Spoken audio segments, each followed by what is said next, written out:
औरंगाबादमधून गंगापूर शहरात मन सुन्न करून टाकणारी घटना समोर आलेली आहे।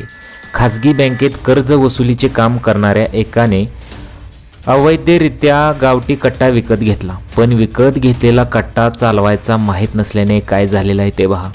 चॅनलवरती नवीन असाल तर मराठी न्यूजला जरूर सबस्क्राईब करा।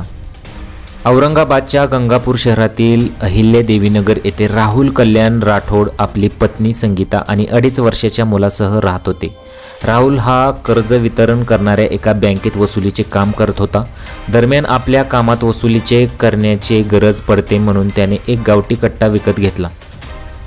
तो गावठी कट्टा आपल्या घरी घेऊन आला, पण हा गावठी कट्टा नेमका चालवायचा कसा याबाबत राहुलला कोणतीही माहिती नव्हती। दरम्यान घरी आल्यावर सायंकाळी 6च्या सुमारास आपण आणलेला गावठी कट्टा तो आपल्या पत्नीला दाखवत होता, पण याच वेळी कट्ट्यातून गोळी सुटली आणि त्याच्याच 2.5 वर्षाच्या चिमुकल्याच्या मुलाच्या कपाळात घुसली।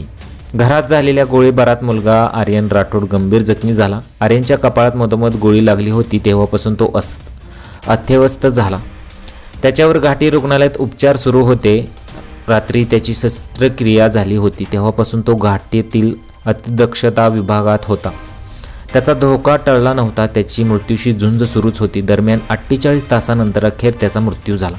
मृत्यूची बातमी डॉक्टरांनी देताच संगीता यांनी घाटी रुग्णालयात टाहो फोडला। माहीत नसताना गावठी कट्टा सांभाळणं किती महागात पडलेलं आहे।